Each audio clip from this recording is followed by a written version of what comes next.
Good evening students, कैसे हैं आप सब। आई डू होप कि आप सब बहुत अच्छे होंगे और घर पे अपनी पढ़ाई बहुत अच्छी तरीके से कर रहे होंगे।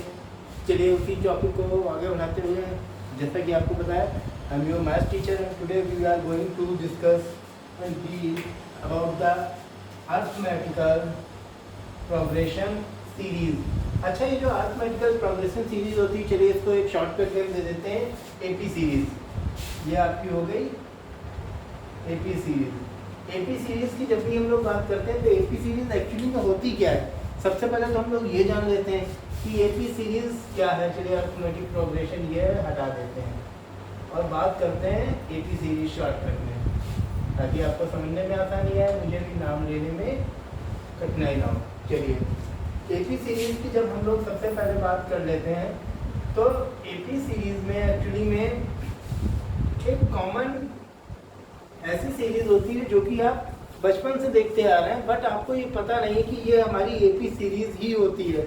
जैसे बचपन में आपने सबसे पहले क्या सीखा था? Yes, numbers. तो नंबर्स की अगर हम लोग बात करते हैं तो नंबर्स हम लोग कुछ ऐसे ही तो लिखते हैं बचपन से लेके आते हैं। नेचुरल नंबर 1 2 3 4 5 6 7 8 9 10, इसी तरीके से तो हम लोग लिखते हैं और इसी तरीके से ये इन्फिनिटी यानी कि अनंत काल तक चली जाती हैं। पहली चीज ये तो हमारी थी नंबर। सेकेंड, जब भी हम लोग कुछ और चीजों को देखते हैं, जब हम लोग थर्ड क्लास में आ गए, सेकेंड क्लास से फिर हम लोगों ने क्या पढ़ना चालू किया? टेबल्स। उसके बाद फिर हम लोगों ने पढ़ना चालू किया टेबल्स। टेबल्स में हम लोग इसी तरीके से पढ़ते थे 2 4 6 8 10 12 या फिर 9 का ले लीजिए।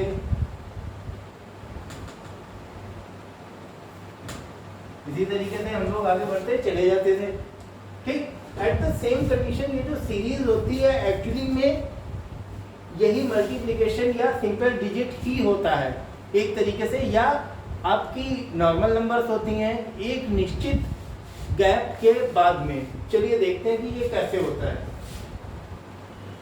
जैसे अगर आप किसी भी गैप की एक बात कर लें निश्चित, तो वो सारी अरिथमेटिक सिचुएशन में आ जाएंगी। जैसे अभी हमने बात की थी 1 2 3 4 5 6 7 8 9 10 dot dot dot dot infinity तक। या फिर आप 2 का टेबल ले लीजिए, 2 4 6 8 10 12 14 16 18 20 22 और ये डॉट डॉट डॉट डॉट जहाँ तक भी आप चाहें वहाँ तक इसको बढ़ाते चले जाएंगे। You can raise that one. अच्छा, या फिर एक निश्चित टाइम पीरियड के बाद में, जैसे 1 के बाद में हमने लिखा 5 के बाद में कितना है? 4 का डिफरेंस है, तो 4 का डिफरेंस करेंगे तो 9 के बाद 13 के बाद 15 sorry 1 to 5 5 to 9 9 to yes 14 to 19 19 to 23। अब इस तरीके की अगर हम लोग कोई भी सीरीज देखते हैं तो यहाँ से अगर आप घटाएंगे तो 4 आएगा, यहाँ से भी घटाएंगे तो 4 आएगा, इसको घटाएंगे अगर हम लोग तो यहाँ पर भी 4 आएगा।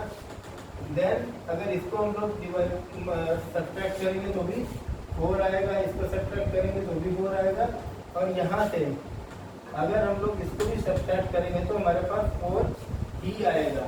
तो इस तरीके से हम लोग किस कंक्लूजन पे पहुँचे? एक ऐसी सीरीज जिसमें कॉमन डिफरेंस हो, यानी कि दो टर्म्स के, दो लगातार कॉन्सिक्यूटिव टर्म्स के बीच में एक कॉमन डिफरेंस हो, लगातार कॉन्टिन्यूअस टर्म्स के बीच में एक कॉमन डिफरेंस हो, तो वो हमारी एपी में हो जाती है। तो इस तरीके से एपी को हम लोग विद एग्जाम्पल तो हम लोग समझ चुके हैं। आइए टेक्निकल टर्म में समझते हैं कि किस तरीके से होती है। इसमें हम लोग डील करेंगे ए के साथ, डी के साथ, एल के साथ, एस एन के साथ, टी एन के साथ और एन के साथ। सबसे पहले देख लेते हैं कि ये सारी चीज़ें हैं क्या। ए की बात करते हैं तो ये होता है हमारा फर्स्ट टर्म। यानी कि पहला पद या पहली संख्या कोई भी सीरीज दी होती है, उसका जो फर्स्ट टर्म होता है या जो पहली नंबर होती है, that is called the first term. Second हम लोग बात कर लेते हैं डी की। D is a very important thing for AP, क्योंकि एपी में डी का मतलब होता है common difference. Common difference, okay. अब हम लोग बात कर लेते हैं कॉमन डिफरेंस का में एल। एल का मतलब लास्ट टर्म। एस एम का मतलब sum of N terms. N terms का सम कितना होता है? जैसे हम लोग कहते हैं ना, बचपन में हम लोगों के दादी बाबा पूछ देते थे कि चलो अच्छा बताओ 1 से 50 तक टेबल सुनाओ, तो सुना देते थे 5 1 जा 5, 5 2 जा 10, 5 3 जा 15, इस तरीके से 50 तक सुना देते थे। बट बाई चांस अगर आपसे पूछ दिया जाए कि 1 to 50 तक कितने टोटल होता है सारी नंबर्स का, तो वो हम लोग निकाल सकते हैं एसएन से। कैसे, वो चीज हम अभी आगे बताएंगे। टीएन का मतलब एन टर्म का मतलब जैसे आपको कोई सीरीज दे दी जाए 7 1 जा 7, 7 2 जा 14, 70 या 21। अब कहा जाए कि 7 का 43 टर्म कितना होगा, तो that is called the n term, यानी कि 40 टर्म तो एन टर्म हो जाएगा। और एन का मतलब नंबर ऑफ टर्म। ये बात हो गई हम लोग की नंबर ऑफ टर्म की। तो इस तरीके से ये सारी चीजें जो है इनमें हम लोग डील करेंगे, जिनको हमने शॉर्टकट में लिख दिया एंड इनकी वैल्यूज भी लिख दी कि ये किस चीज को डिनोट करती हैं। तो आइए अब हम लोग डील करते हैं विद एपी।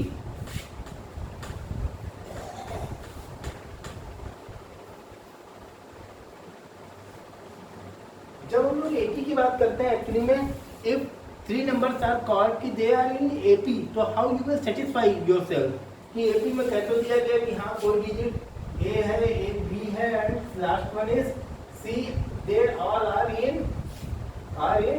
AP। अब AP में है तो इसका मतलब क्या है?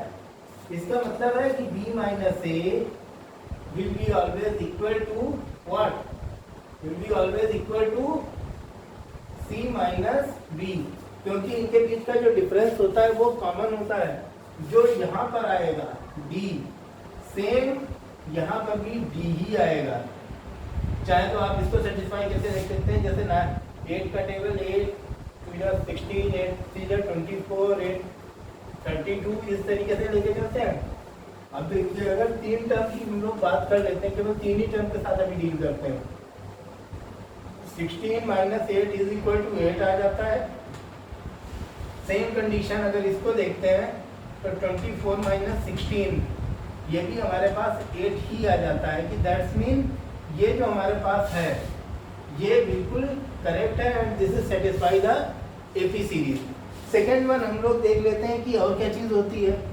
सेकेंड हमारे पास होता है इसमें कि B 2B is equal to 2B is equal to A plus C, या दूसरे टर्म में हम लोग देखें तो B is equal to A plus C upon 2। ये भी AP को सेटिस्फाई करने वाले दो इक्वेशंस और हैं, इनको भी हम लोग इसी में रख करके देख लेते हैं कि किस तरीके से ये सेटिस्फाई होगा। सिर्फ हम लोग अपनी सीरीज देखते हैं, बाकी सारी चीज़ें हम लोग रख कर देंगे। चलिए देखते हैं कि ये किस तरीके से होगा। सबसे पहले 2B यानी कि 16 2 into 16 इक्वल होना चाहिए कितने के, अभी पता ही नहीं है कि इक्वल है कि नहीं, इसीलिए और लगा दिया बीच में A plus C यानी कि 8 plus 24। अब यहाँ पर देखते हैं तो 32, अब ये तो इक्वल हो गया हमारा 32 के बराबर कि दैट्स मीन कि ये वैल्यू जो है बिल्कुल सही है। अब ये वाला तो सही हो गया, लास्ट वाला भी हम लोग देख लेते हैं। लास्ट वाला भी चलिए सेटिस्फाई कर देते हैं सेम एग्जांपल से। मैं सेम एग्जांपल इसीलिए हमेशा लेता हूँ ताकि आपको चीज़ें समझने में आसानी हो सके। चलिए देखते हैं इसको भी। तो 16 into 2 या 16 equals 24 into 8 by 2। देखते हैं ये चीज़ें हो पाती हैं कि नहीं, बताइए। 16 प्लस, अब देखते हैं तो 24 का सेट कितना होता है 32/2, दैट मीन 16 आ गया। दैट मीन कि ये वाली वैल्यू भी हमारी सेटिस्फाई होती है। तो एपी के लिए ये 3 कंडीशंस हैं जिनको हम लोग देखते हैं, first one, second one and third one, जिनको हम लोगों ने अभी एग्जाम्पल से सेटिस्फाई भी कर दिया। अब हम लोग कुछ और चीज़ों को भी देख लेते हैं इसी के साथ कि एपी टर्म को किस तरीके से डिनोट किया जाता है और उसके रूल्स कौन कौन से होते हैं। सबसे पहले हम लोग बात करते हैं एपी टर्म को कि किस तरीके से एपी सीरीज को डिनोट किया जाता है। AP series, AP series. तो एपी सीरीज की अगर हम लोग बात करते हैं तो सबसे पहले इसमें आ जाता है ये टर्म, फिर उसके बाद में आता है a प्लस डी, उसके बाद में a plus 2d, then a plus 3d, a plus 4d, a plus 5d and dot dot dot dot, ये आपका इनफाइनाइट तक ऐसे ही चलता चला जाएगा। चलिए, अब ये तो हमारी एक बात हो गई। सेकंड, अब इसके बाद में हम लोग कुछ और चीज़ों को भी तरफ फोकस करते हैं। सबसे पहले हमने आपसे कहा था कि टीएन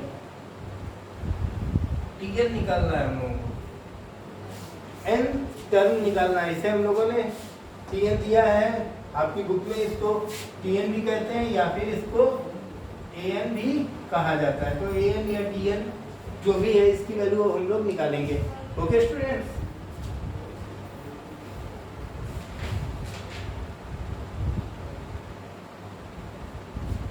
तो इस वैल्यू को हम लोग देख सकते हैं कि a plus n minus 1 into D, इस फार्मूले में रख के हम लोग tn की या an की वैल्यू निकाल सकते हैं। सेकेंड हमारा टर्म था sn, तो sn की वैल्यू भी हम लोग इसी तरीके से निकालेंगे, n/2 with in bracket 2a plus n minus 1 into D.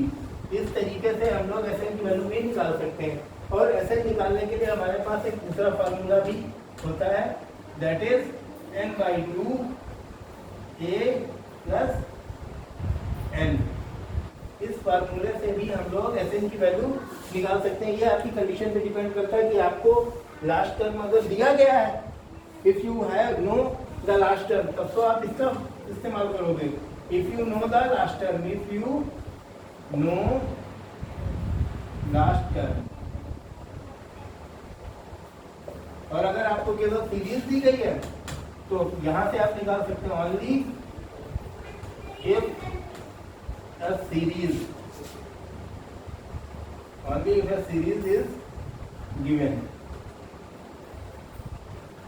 ठीक, अगर सीरीज दी गई है तो आप यहाँ से n टर्म का सम निकाल सकते हैं। तो इस तरीके से ये चीज़ें आगे कंटिन्यू होती है और इस तरीके से ये चीज़ें आगे बढ़ती हैं। चलिए, अब इसके बाद में आई डू होप कि ये सारी चीज़ें आपको यहाँ तक समझ में आ गई होंगी। अब इसके बाद में हम लोग इसके बहुत सारे क्वेश्चंस के साथ डील करेंगे एंड आई होप कि आप जब भी इन क्वेश्चंस के साथ डील करें तो इस चीज़ का ध्यान रखें कि एपी सीरीज में कॉमन डिफरेंस होना बहुत ज़्यादा ज़रूरी है। अगर एपी सीरीज में कॉमन डिफरेंस नहीं है, दैट्स मीन कि वो एपी सीरीज ही नहीं है। Okay students,